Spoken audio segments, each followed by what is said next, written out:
Good morning students and my dear friends. Today is 8th of June 2023 Thursday.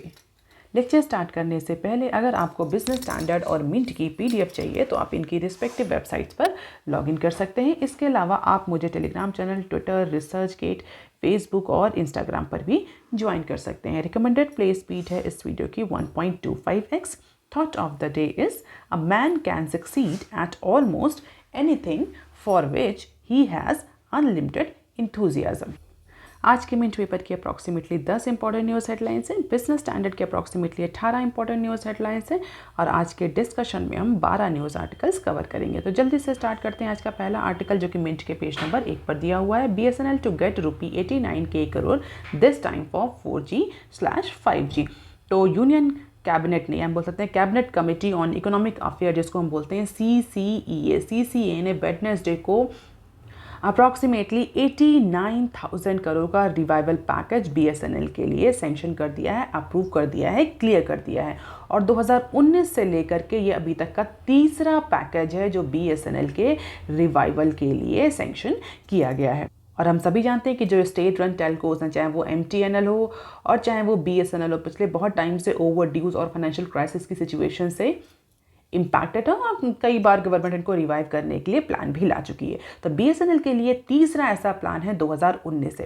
और ऐसा कहा जा रहा है कि इस बार जो ये अमाउंट सैंक्शन हुआ है ये BSNL स्पेक्ट्रम को एक्वायर करने के लिए यूज़ करेगा, जिसके बाद BSNL कुछ एरियाज़ में 4G सर्विसेज और कुछ एरियाज़ में 5G सर्विसेज ऑफर कर सकेगा। 4G services with in months और 5G services by 2024 all across the country. तो जो इस बार का जो सैंक्शन अप्रूव हुआ है, इस बार का जो अमाउंट सैंक्शन हुआ है उसको 4G और 5G सर्विसेज को इनेबल करने के लिए BSNL यूज़ करेगा। और अगर पिछले पैकेजेस की बात करें तो इससे पहले गवर्नमेंट, सबसे जो पहला पैकेज गवर्नमेंट ने अप्रूव किया था वो अप्रॉक्सीमेटली 69 करोड़ का पैकेज था जो 2019 में गवर्नमेंट ने अप्रूव किया था in order to stabilize this state run telecommunication company.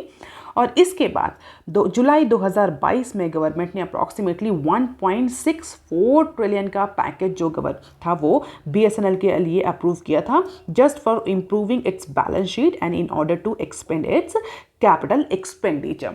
तो पहला पैकेज जो था 69K करोड़ का था, वो कंपनी को स्टेबलाइज करने के लिए, कंपनी को रिवाइव करने के लिए था, ड्यूज को क्लियर करने के लिए था। दूसरा पैकेज जो था वो बैलेंस शीट में इंप्रूवमेंट के लिए, कैपिटल एक्सपेंडिचर के लिए दिया गया था। ये थर्ड पैकेज गवर्नमेंट ने अभी अनाउंस किया है, कल जो अप्रूव किया है वो 4G और 5G सर्विसेज के स्पेक्ट्रम को एक्वायर करने के लिए और 4G और 5G सर्विसेज को प्रोवाइड करने के लिए BSNL को दिया गया है। इन टोटल अभी तक हम गवर्नमेंट का असिस्टेंस देखें तो गवर्नमेंट अप्रॉक्सीमेटली 3.22 ट्रिलियन असिस्टेंस जो है वो BSNL को अभी तक दे चुका है लास्ट 3 ईयर्स में, बोल सकते हैं 2019 से। So this is all about the plan where this amount will be used. You can just have the glimpse of it. इसको बहुत ज़्यादा याद करने की ज़रूरत नहीं है। जो ओवरऑल जो कंक्लूडिव बात है वो ये है कि 4G और 5G सर्विसेज के जो स्पेक्ट्रम है उनको खरीदने के लिए इस बार गवर्नमेंट ने BSNL को ये 89K करोड़ का पैकेज एलोकेट किया है। So this is all about different packages that government has approved to BSNL since 2019. इसके अलावा कुछ और कैबिनेट ने कुछ और एरियाज़ में भी अप्रूवल दिया है, कुछ और आउटलेस को भी क्लियर किया है। अगर आप देखिए MSP तो खरीफ क्रॉप के लिए MSP में भी गवर्नमेंट ने इंक्रीज़ किया है। Metro connectivity project HUDA city centre में से लेकर के साइबर सिटी गुरुग्राम तक कनेक्टिविटी को इम्प्रूव करने के लिए भी गवर्नमेंट ने 5,000 करोड़ का अप्रॉक्सीमेट एलोकेशन किया है। इसके अलावा 2,980 करोड़ का एडिशनल एलोकेशन गवर्नमेंट ने किया है for till financial year 26 under the central sector scheme for coal and lignite exploration. तो कुछ और एलोकेशन भी कल गवैया कैबिनेट ने अप्रूव किया। इसमें मेजर जो था, जो इंपॉर्टेंट वन था वो BSNL का था, जिसमें गवर्नमेंट ने 89K करोड़ का आउटले BSNL के लिए अप्रूव किया है। अब देख लेते हैं मिंट की कुछ short news article. Bisleri to double sales in 2 years not selling business. तो इंडिया का जो लार्जेस्ट बॉटल वाटर ब्रांड है दैट इज बिस्लरी, आगे आने वाले 2 सालों तक उसने अपने सेल को डबल करने का प्लान किया। पिछले कुछ टाइम से ये न्यूज़ आ रही थी कि प्रोबेबली जो हो सकता है बिस्लरी वो अपने बिजनेस को सेल करते हैं। तो उसको क्लियर करते हुए टॉप एग्जीक्यूटिव जो हैं बिस्लरी के और जो इस समय के लीगल हेयर हैं जयंती चौहान, उन्होंने बहुत क्लियर किया है कि Bisleri is not going to sell its business, it is going to increase its sale. और इसके लिए कंपनी ने एम्बिशियस टारगेट सेट किया है for revenue expenditure as well as for sales. तो बहुत ज़्यादा इसको याद करने की ज़रूरत नहीं है। हम देख लेते हैं next clip. Dream planner Airbus A330 compete for IndiGo order. तो इंडिगो का जो वाइड बॉडी एयरक्राफ्ट ऑर्डर है उसके रेस को में अप्रॉक्सीमेटली 2 फाइनलिस्ट जो हैं वो पहुँचे हैं, बोइंग और एयरबस। तो as per the people aware about this matter, Indigo's wide-body aircraft order has narrowed into 2 finalists, Boeing Dreamliner and Airbus. तो रिसेंटली इंडिगो जो है वो अपना एक ह्यूज एक्सपेंशन प्लान कर रहे थे। India's largest airline is basically planning for aggressively expanding it's business specially into international operation. तो इंटरनेशनल सेगमेंट में अपने बिजनेस को एक्सपेंड करने के लिए कंपनी को वाइड बॉडी एयरक्राफ्ट की ज़रूरत होगी, जिसके लिए कंपनी ने बिड इनवाइट करी थी। और अभी तक जो 2 फाइनलिस्ट जो हैं वो फाइनल ऑक्शन की स्टेज या फाइनल बिडिंग की स्टेज पर पहुंचे हैं। तो प्रॉबली जो आगे आने वाले टाइम में हम देखने को मिलेगा कि इंडिगो या तो एयरबस से या फिर बोइंग से वाइड बॉडी एयरक्राफ्ट को एक्वायर कर सकती है या एक बड़ी डील कर सकती है। अब देख लेते हैं next clip. Global slump to limit India's growth in financial year 24 to 6% OECD। तो OECD क्या है, मुझे कमेंट सेक्शन में इसका फुल फॉर्म लिख करके बताइए। अब इसने अपने प्रोजेक्शन किए हैं ग्लोबल इकोनॉमिक ग्रोथ को लेकर के और इंडिया की ग्रोथ को लेकर के। तो अकॉर्डिंग टू OECD इंडिया की जो ग्रोथ रहेगी, जो GDP ग्रोथ रहेगी फाइनेंशियल ईयर 24 में, वो अप्रॉक्सीमेटली 6% रहेगी। कल हमने वर्ल्ड बैंक के प्रोजेक्शन के बारे में डिस्कस किया था। वर्ल्ड बैंक ने भी अप्रॉक्सीमेटली 6.3% का ही प्रोजेक्शन किया है इंडियन इकोनॉमी के लिए। और दोनों ही ऑर्गेनाइजेशंस के अगर फोरकास्ट को देखें और उनके रीजंस को देखें तो बहुत सिमिलैरिटी देखने को मिल रही है। OECD ने भी यही बोला कि because of the global recessionary condition, because of the global slum situation, India की जो GDP ग्रोथ है वो 6% तक ही रिस्ट्रिक्ट रहेगी या निगेटिवली इंपैक्ट करेगी, जिसकी वजह से इंडिया की जो ग्रोथ रेट है वो मॉडरेट रहेगा फॉर फाइनेंशियल ईयर 24। अब देख लेते हैं बिजनेस स्टैंडर्ड के आर्टिकल। बिजनेस स्टैंडर्ड का पहला आर्टिकल जो कि पेज नंबर 4 पर दिया हुआ है, centre approve hike in paddy MSP by up to 7%। अभी हमने मिंट के फर्स्ट पेज में डिस्कस भी किया था कि कैबिनेट ने MSP के लिए, खरीफ क्रॉप की MSP के लिए भी एक सिग्निफिकेंट आउटले अप्रूव किया है। तो उसी न्यूज़ को बिजनेस स्टैंडर्ड ने डिटेल में कवर किया है। तो देख लेते हैं कि न्यूज़ क्या है। तो वेडनेसडे को यूनियन कैबिनेट ने जो मिनिमम सपोर्ट प्राइस MSP है, जो पेडी के लिए जो इम्पोर्टेंट क्रॉप है खरीफ सीजन की, उसका जो MSP है वो 7% से इंक्रीज करके अप्रॉक्सीमेटली 2183 पर क्विंटल कर दिया है फॉर अ कॉमन ग्रेड। और A ग्रेड के लिए 6.94% से MSP इंक्रीज किया अप्रॉक्सीमेटली 2060 पर क्विंटल टू 2203 पर क्विंटल तक की रेंज गवर्नमेंट ने रखी है। MSP की रेंज रखी है फॉर पेडी क्रॉप। और ये खरीफ सीजन की सबसे इम्पॉर्टेंट और सबसे ज़्यादा होने वाली क्रॉप है। और कुछ रिपोर्ट्स को अगर हम देखें तो उनके अकॉर्डिंग पास्ट डिकेड में, यानी जो लास्ट 10 ईयर्स में, ये अभी तक का सेकेंड हाईएस्ट इंक्रीज है जो गवर्नमेंट ने पेडी क्रॉप में किया है।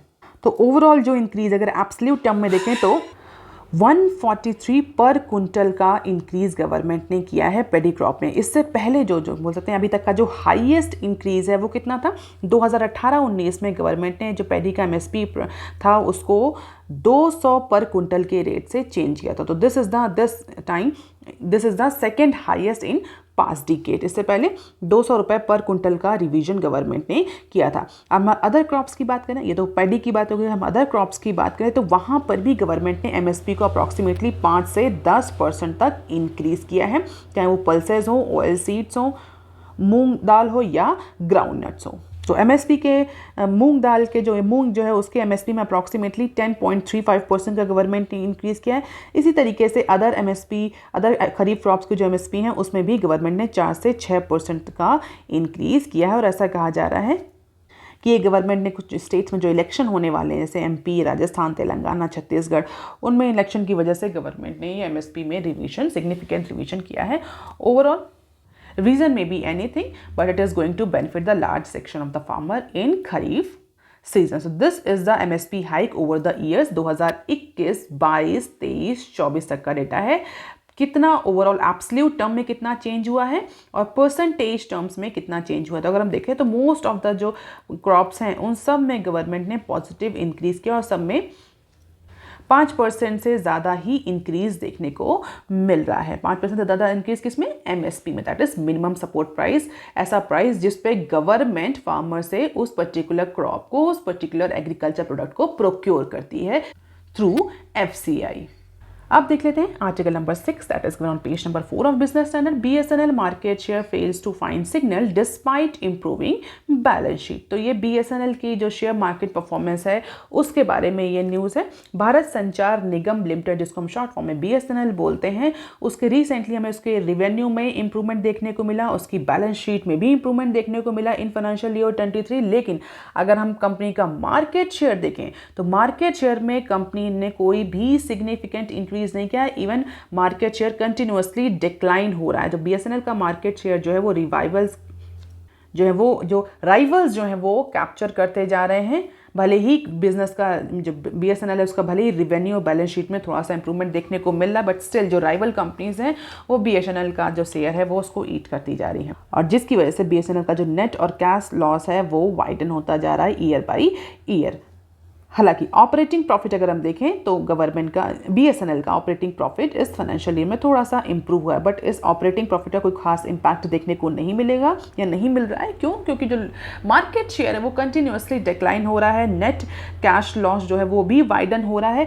हालांकि रिसेंटली गवर्नमेंट ने एक रिवाइवल पैकेज भी अनाउंस किया है बीएसएनएल के लिए, लेकिन उसके बावजूद भी मार्केट शेयर में कोई बहुत ज़्यादा सिग्निफिकेंट इंप्रूवमेंट देखने को नहीं मिल रहा। तो बीएसएनएल के राइवल्स कौन से? जियो और भारती एयरटेल और वोडाफोन आइडिया। तो फोर्थ बेसिकली कह सकते हैं fourth important telecommunication service provider है BSNL into telecom industry.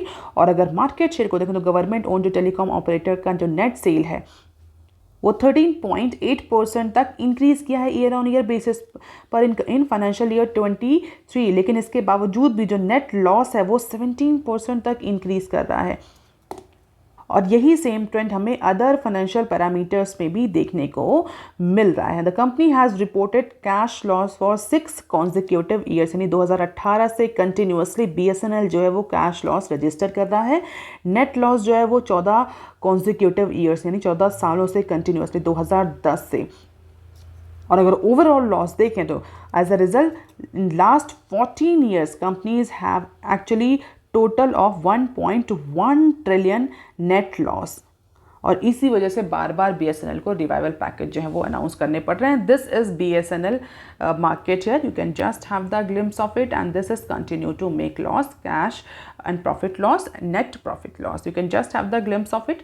Historical trend है, और historical trend revenue market share का है, हिस्टोरिकल ट्रेंड बीएसएनएल प्रॉफिट का है। अब देख लेते हैं article number 7 that is given on page number 6 of business standard. RBI's VRR auction debit surplus liquidity goes past ₹2 trillion mark। तो रिजर्व बैंक ऑफ इंडिया का 2-day variable rate reverse repo auction, जिसको हम short form में VRR भी बोलते हैं, Wednesday को उसने बहुत ही लो रिस्पॉन्स बोलते हैं, टेपिड रिस्पॉन्स रिसीव हुआ बैंक्स ने केवल और केवल 1850 करोड़ ही पा किए हैं आरबीआई के साथ against the notified amount of 75,000 crore. 75,000 crore का VRR जो है ऑक्शन किया था रिजर्व बैंक ऑफ इंडिया ने, और बैंक्स की तरफ से बहुत ही लो डेसिमल रिस्पांस मिला। अप्रॉक्सीमेटली 1850 करोड़ ही बैंक्स ने पा किए हैं आरबीआई के साथ through this variable rate reverse repo auction.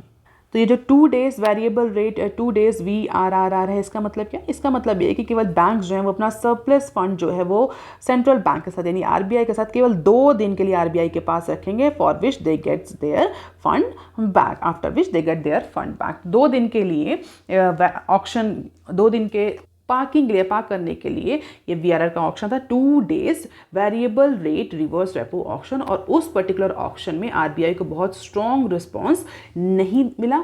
75,000 crore का आरबीआई ने ये VRR प्लान किया था, जिसमें से केवल 1850 करोड़ ही बैंक्स ने पार्क किए। अब क्वेश्चन ये उठता है कि जब एक्सेस सरप्लस है, एक्सेस लिक्विडिटी है और उसको एब्जॉर्ब करने के लिए RBI ने VRR का ऑक्शन दो दिन के VRR का ऑक्शन जो था वो किया था, तो बैंक्स ने क्यों पार्टिसिपेट नहीं किया? तो बैंक्स इस सिचुएशन में अभी फिलहाल जो बैंक्स का एंटिसिपेशन है, banks here means commercial banks जो हैं, जो शेड्यूल्ड बैंक्स हैं, उनका जो एंटिसिपेशन है, उनका वो ये पहले से ही एंटिसिपेट कर रहे हैं कि advance tax flow by the middle of this month will drain their liquidity. तो वो सरप्लस लिक्विडिटी मेंटेन करके रखना चाह रहे हैं, क्योंकि उनको लग रहा है कि जो एडवांस टैक्स आउटफ्लो होगा उसकी वजह से लिक्विडिटी क्राइसिस की सिचुएशन आगे आने वाले मंथ में दिखने को मिल सकती है, and that is why banks want to maintain the enough liquidity. Liquidity conditions has eased late में, और अभी जो 2000 के नोट को विड्रॉ किया उसकी वजह से भी बैंक्स के पास लिक्विडिटी बहुत ज़्यादा है। और सेंट्रल बैंक यानी RBI जो वो टाइम टू टाइम रेपोस को और रिवर्स रेपोस को यूज़ करता है लिक्विडिटी को इन्फ्यूज़ करने के लिए, लिक्विडिटी को शट आउट करने के लिए। Recently surplus liquidity in the banking system cross 2 trillion, और हमने ये न्यूज़ कवर भी करी थी मंडे और ट्यूसडे को। बैंक्स के पास सरप्लस लिक्विडिटी थी 2 ट्रिलियन की, और इसी को एब्जॉर्ब करने के लिए ये VRR का ऑक्शन जो था वो RBI ने प्लान किया था, लेकिन फिलहाल के लिए उसमें बहुत ज़्यादा पार्टिसिपेशन बैंक्स का नहीं रहा, क्योंकि बैंक्स ये एंटिसिपेट कर रहे हैं कि आगे आने वाले टाइम में और ज़्यादा लिक्विडिटी की जरूरत पड़ेगी because of the advance tax outflow. तो जो सरप्लस था मंडे को अप्रॉक्सीमेटली 2.2 ट्रिलियन लिक्विडिटी बैंक्स के पास थी, जो ट्यूसडे को 2.11 ट्रिलियन रहेगी। तो इसी वजह से मंडे और ट्यूसडे में जो सरप्लस लिक्विडिटी थी बैंक के पास, उसको एब्जॉर्ब करने के लिए 2 day variable reverse repo auction जो था RBI ने प्लान किया था। अब देख लेते हैं some short news articles from Business Standard. Cabinet okays 89K crore revival package for BSNL। We have just discuss this news in Mint section. अब देख लेते हैं next clip. Over 1/3 of 2K notes return so far. तो जो withdrawal हुआ है 2000 के note का, उसका प्रोग्रेस रिपोर्ट है ये कि कितना अभी तक डिपॉजिट हुआ है।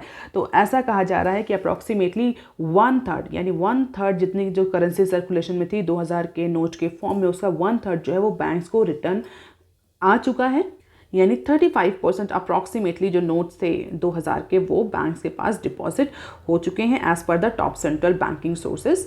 और अगर हम उसमें देखें जितने नोट डिपॉजिट एक्सचेंज होते हैं, अप्रॉक्सीमेटली 80% जो नोट्स है वो रिटर्न हो गए हैं, और जबकि जो रेस्ट है यानी 20% उनको एक्सचेंज किया गया। तो मेजॉरिटी ऑफ द पब्लिक ने जो नोट्स है वो डिपॉजिट किए इंस्टेड ऑफ एक्सचेंजिंग इट, और इसी वजह से जो बैंक्स में लिक्विडिटी जो है वो इंक्रीज हुई है। हमने अभी डिस्कस किया लिक्विडिटी की न्यूज़, इसी वजह से बैंक्स में जो लिक्विडिटी है वो इंक्रीज हुई है। पंजाब, गुजरात और दिल्ली जो हैं उसमें सबसे ज़्यादा 2000 के नोट्स का रिटर्न देखने को मिला, और मार्च 31, 2023 के according approximately 1.81 billion pieces of 2000 currency note was in circulation and just 1.3% of total volume. तो बहुत ज़्यादा इंपैक्ट नहीं पड़ेगा ऐसा RBI ने एंटिसिपेट किया था। केवल टोटल करेंसी सर्कुलेशन केवल 1.3% ही 2000 की करेंसी में थे। ओवरऑल वैल्यू के टर्म्स में ये जो 1.3% नोट्स थे ये 10.8% कॉन्स्टिट्यूट कर रहे थे टोटल लिक्विडिटी इन सर्कुलेशन या करेंसी इन सर्कुलेशन का। और अगर RBI के अप्रोच की बात करें तो RBI ने 2018 और 19 में ही ये 2000 के नोट के जो कि प्रिंटिंग थी वो बंद कर दी थी, और ऐसा कहा जा रहा है कि जो अभी तक जो पूरा रिटर्न और एक्सचेंज की प्रोसेस चल रही है उसमें 35% नोट ही अभी तक रिटर्न आए हैं। अब देख लेते हैं next clip. Maximum air fares drop to 61% after government intervention. Recently हमने डिस्कस किया था कि because of the Go First and the train accident that has been happen in Balasore, उसकी वजह से जो एयर फेयर थे वो कई गुना मल्टीपल टाइम्स शूट अप कर गए थे। इवन किसी केस में तो 50K और 60K के पास पहुंच गए थे डोमेस्टिक एयरलाइंस के जो फेयर प्राइस थे। उसके बाद से गवर्नमेंट ने इंटरवेंशन किया, गवर्नमेंट ने एयरलाइंस को डायरेक्ट किया कि वो फ्लाइट के जो फेयर्स हैं उसको रेगुलेट करें, कंट्रोल करें। तो जो मैक्सिमम एयर फेयर है on certain busy routes from Delhi drops from 14% to 61%। तो जो बिजिएस्ट रूट्स हैं दिल्ली से उनमें जो एयर फेयर है वो अभी के प्राइस के अकॉर्डिंग 14 से 61% तक डाउन हुआ है आफ्टर गवर्नमेंट इंटरवेंशन, जहां पर उन्होंने एयरलाइंस को इंस्ट्रक्ट किया था एक मीटिंग में कि जो एयर फेयर है उनको रीजनेबल रखा जाए इस क्राइसिस के टाइम में, जो एयरलाइंस हैं उसको एज एन अपॉर्चुनिटी ट्रीट ना करें। So this is the fare move. Black bar indicates maximum spot fare for travel on June 6. और yellow bar indicates the max spot fare for travel on June 7 and this red line indicates a red arrow indicates difference in terms of percentage. तो most of the cases में अगर देखें तो हमें minus में दिख रहा है, इसका मतलब एयरलाइंस ने प्राइस को कंट्रोल किया है, रेगुलेट किया। अब देख लेते हैं next clip. OECD raises India's GDP forecast to 6% from 5.9%। अगर मिंट की हम न्यूज़ को देखें, मिंट के अप्रोच को देखें तो मिंट का अप्रोच थोड़ा सा नेगेटिव था, जहाँ मिंट ने बोला कि जो इंडिया की जो जीडीपी ग्रोथ है OECD के अकॉर्डिंग वो 6% तक कॉन्ट्रैक्ट करेगी, 6% तक ग्रो करेगी या लिमिट हो जाएगी 6% तक। जबकि वही सेम न्यूज़ को बिजनेस स्टैंडर्ड ने थोड़ा पॉजिटिवली कवर किया है। बिजनेस स्टैंडर्ड ने बोला है कि OECD ने जो इंडिया की जीडीपी ग्रोथ फोरकास्ट है उसको रिवाइज कर दिया 5.9% से 6%। तो OECD that is organisation for economic cooperation and development ने मार्जिनली इंडिया की जो जीडीपी ग्रोथ फोरकास्ट है उसको इंक्रीज किया है 5.9 से 6% तक। हालांकि OECD ने भी ये बोला है, बिजनेस स्टैंडर्ड ने भी इस एस्पेक्ट को कवर किया कि जो वीक ग्लोबल डिमांड है और जो मॉनेटरी पॉलिसी टाइटनिंग है उसकी वजह से इंडिया की जो 5th लार्जेस्ट इकोनॉमी है वो थोड़ा सा रिस्ट्रिक्टिव मैनर में ग्रो करेगी, उसका नेगेटिव इंपैक्ट उस पर देखने को मिलेगा। लेकिन इन सब के बावजूद भी इंडिया जो है वो डिसेंट ग्रोथ रेट अचीव कर पाएगा विद द रेट और at the rate of 6%। China के लिए 5.4% का प्रोजेक्शन है, Indonesia 4.7, euro area 0.9, US 1.6 and world के लिए 2.7% का प्रोजेक्शन किया है OECD ने। अब देख लेते हैं नेक्स्टली, बॉन्ड इशुएंस में फॉल बिलो ₹90K करोड़ इन फाइनेंशियल ईयर 24 रिपोर्ट। तो ICRA ने एक रेटिंग एजेंसी है, उसने अपने एक स्पेकुलेशन किया, अपनी एक रिपोर्ट या अपना बोल सकते हैं अपने फोकास्ट पब्लिश किए और उसके अकॉर्डिंग जो बॉन्ड इशुएंस है, जो बैंक्स बॉन्ड इशू करते हैं वो फाइनेंशियल ईयर 24 में बॉन्ड इशुएंस जो है वो रिड्यूस कर सकता है, डिक्लाइन कर सकता है अप्रॉक्सीमेटली 19K करोड़ तक। तो ICRA के according because of the easing liquidity situation, जो कंडीशंस हैं लिक्विडिटी की वो ईज हो रही है, सरप्लस लिक्विडिटी बैंक्स के पास है, तो इसी लिक्विडिटी को बैंक जो है वो अपने ऑपरेशंस के लिए, अपने अदर पर्पसेस के लिए यूज करेंगे instead of going for bond issues. मतलब फाइनेंशियल ईयर 24 में बैंक्स जो है वो फंड को रेस करने के लिए बहुत कम बॉन्ड इशू करेंगे क्योंकि ऑलरेडी उनके पास सरप्लस लिक्विडिटी अवेलेबल है। अगर फाइनेंशियल ईयर 23 की बात करें तो बैंक्स के पास अप्रॉक्सीमेटली फाइनेंशियल ईयर 23 में 1.1 ट्रिलियन के वैल्यूएशन के बॉन्ड्स जो थे वो बैंक्स ने इशू किए थे, जो कि फाइनेंशियल ईयर 24 में रिड्यूस हो जाएंगे 90K करोड़ तक। क्यों? क्योंकि banks have sufficient liquidity, sufficient fund in order to maintain their operations, ऐसा मानना है ICRA रेटिंग एजेंसी का। That is all for today students. If you like the initiative, please share it among your friends and social circle. Thank you. Have a nice day.